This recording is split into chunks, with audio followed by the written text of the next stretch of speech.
আজকে আমরা পড়ব ক্লাস 4 এর lesson number 9, page number 98, A profile in kindness. তোমরা যারা ভিডিওটা দেখছো অবশ্যই তোমরা তোমাদের সামনে টেক্সট বইটা রাখবা। তোমরা পেজ নাম্বার 98 98 পাতা বের করবা। দেখো, lesson number 9, A profile in kindness. দেখো, কাইন্ডনেস মানে দয়া, আর প্রোফাইল মানে হলো উদাহরণ, এক্সাম্পল। তাহলে এই প্রোফাইল ইন কাইন্ডনেস এটার মানে হলো দয়ার একটা উদাহরণ। তাহলে এই গল্পটার নাম হলো দয়ার একটা উদাহরণ, a profile in kindness. The night was calm and quiet. The night, night মানে রাত্রিবেলা, ওয়াজ মানে ছিল, কাম CALM, এল এর উচ্চারণটা হয় না, এর উচ্চারণটা হবে কাম, অ্যান্ড কোয়াইট। কাম মানে শান্ত, কোয়াইট মানে নিস্তব্ধ। তাহলে the night was calm and quiet এর মানে হলো রাতটি ছিল শান্ত এবং নিস্তব্ধ। A man was walking, a man একজন মানুষ, was walking, walk মানে কি করা, হাঁটা।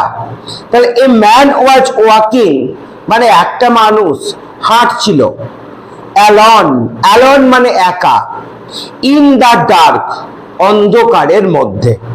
তাহলে আবার দেখো, a man was walking একজন মানুষ হাঁটছিল, alone একা, in the dark অন্ধকারের মধ্যে। suddenly হঠাৎ করে, he heard, he মানে সে, আর heard হলো hear এর past tense, hear মানে শুনতে পাওয়া, heard মানে শুনতে পেল। তাহলে suddenly হঠাৎ করে, he heard সে শুনতে পেল, some children, some মানে কিছু, চিলড্রেন মানে বাচ্চা, ক্রাইং কান্না করছে বা কাঁদছে। তাহলে পুরোটার মানে কি হলো, সাডেনলি হঠাৎ করে, হি হার্ড সে শুনতে পেল, সাম চিলড্রেন ক্রাইং কিছু বাচ্চা কাঁদছে। দ্য সাউন্ড মানে ওই যে কান্নার আওয়াজ, দ্য সাউন্ড কেম সেটা আসছিল, কেম মানে কামের পাস্ট টেন্স, কেম মানে আসছিল কোথা থেকে, ফ্রম মানে থেকে, এ নিয়ার বাই, নিয়ার বাই মানে কাছাকাছি, হাট, হাট মানে কুড়ে ঘর, কাছাকাছি একটা কুড়ে ঘর থেকে শব্দটি আসছিল। কিসের শব্দ বলো দেখি, ওই বাচ্চা, কিছু বাচ্চার কান্নার শব্দ। The man was curious, the man মানুষটি, ওয়াজ কিউরিয়াস, কিউরিয়াস মানে কৌতূহলী হওয়া, জানতে ইচ্ছা প্রকাশ করা, তাকে আমরা বলি কৌতূহলী, curious. The man was curious মানুষটি কৌতূহলী হলো। হি স, দেখো সি, এই সি মানে দেখা, এর পাস্ট টেন্স হলো স।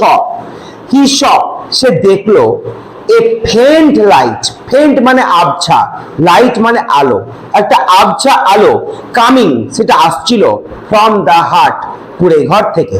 তাহলে কুড়ে ঘর থেকে একটা আবছা আলো আসছিল, সেটা কে দেখলো, সেই মানুষটি, যে মানুষটি রাস্তায় অন্ধকারের মধ্যে হাঁটছিল।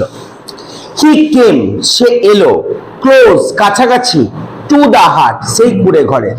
হি লিসেন সে শুনলো, কেয়ারফুলি খুব যত্ন সহকারে বা মনোযোগ সহকারে।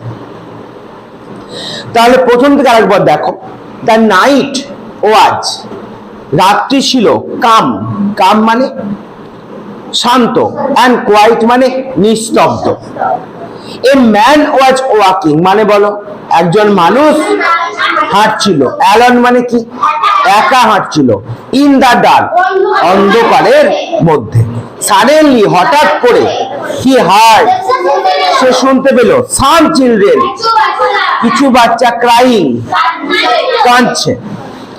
দ্য সাউন্ড কেম, শব্দটি আসছিল, ফ্রম এ নিয়ার বাই হাট, একটি কাছাকাছি কুঁড়েঘর থেকে। দ্য ম্যান ওয়াজ কিউরিয়াস, মানুষটি কি হলো, কৌতূহলী হলো বা জানতে ইচ্ছা প্রকাশ করলো।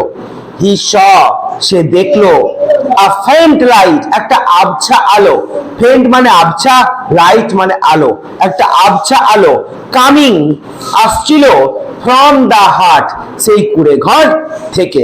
হি কেম ক্লোজ, সে কাছাকাছি এলো, টু দা হাট, সেই কুঁড়েঘরের। হি লিসেন্ড, সে শুনলো, কেয়ারফুলি, খুব যত্ন সহকারে। তাহলে এই হয়ে গেল আমাদের এর ফার্স্ট পার্ট। আজকে আমরা অ্যাক্টিভিটি 1টা করব। অ্যাক্টিভিটি নম্বর 1, এখানে কি বলেছে, রাইট টি ফর ট্রু আর এফ ফর ফলস স্টেটমেন্ট। তাহলে সত্য হলে আমরা টি লিখবো, ট্রু হলে আমরা টি লিখবো, আর মিথ্যা বা ফলস হলে আমরা এফ লিখবো। দেখো কোশ্চেন নাম্বার এ তে কি বলেছে, ইট ওয়াজ এ স্টর্মি নাইট, এটা ছিল একটি স্টর্মি মানে ঝোড়ো, ঝড় বইছে এমন, নাইট মানে রাত্রিবেলা। তাহলে আমরা দেখেছিলাম এটা ছিল একটি কাম অ্যান্ড কোয়াইট নাইট, শান্ত এবং নিস্তব্ধ রাত্রিবেলা। কিন্তু এখানে কি বলছে, স্টর্মি নাইট, ঝোড়ো। তাহলে দিশা বলো আমাকে, এটা ট্রু হবে না ফলস হবে? ফলস। তাহলে আমরা কি লিখবো, এফ লিখবো। কোশ্চেন নাম্বার বি দেখো, এ ম্যান হার্ড, একটি মানুষ শুনেছিল, সাম চিলড্রেন ক্রাইং, কিছু বাচ্চা কান্না করছে বা কাঁদছে। এটা তিথি বলো, ঠিক না ভুল? ঠিক, অর্থাৎ ট্রু। তাহলে আমরা কি লিখবো, টি লিখবো। ভেরি গুড, খুব সুন্দর। নম্বর সি দেখো, দ্য সাউন্ড অফ ক্রাইং, কান্নার আওয়াজ, ওয়াজ হার্ড, শুনতে পাওয়া যাচ্ছিল, ফ্রম এ হার্ট, একটি কুঁড়ে ঘর থেকে, নিয়ার বাই, কাছাকাছি। কান্নার আওয়াজটা একটা কাছাকাছি কুঁড়ে, হ্যাঁ নিয়ার বাই বা ক্লোজ বাই যা বলবে একই ব্যাপার। নিয়ার বাই মানেও কাছাকাছি, ক্লোজ বাই মানেও কাছাকাছি। তাহলে কাছাকাছি একটা কুঁড়ে ঘর থেকে এই কান্নার আওয়াজটা আসছিল। এটা ওটিতে বলো, ঠিক না ভুল? ট্রু, সত্য। তাহলে কি হবে, আমরা এখানে কি লিখবো, টি লিখবো।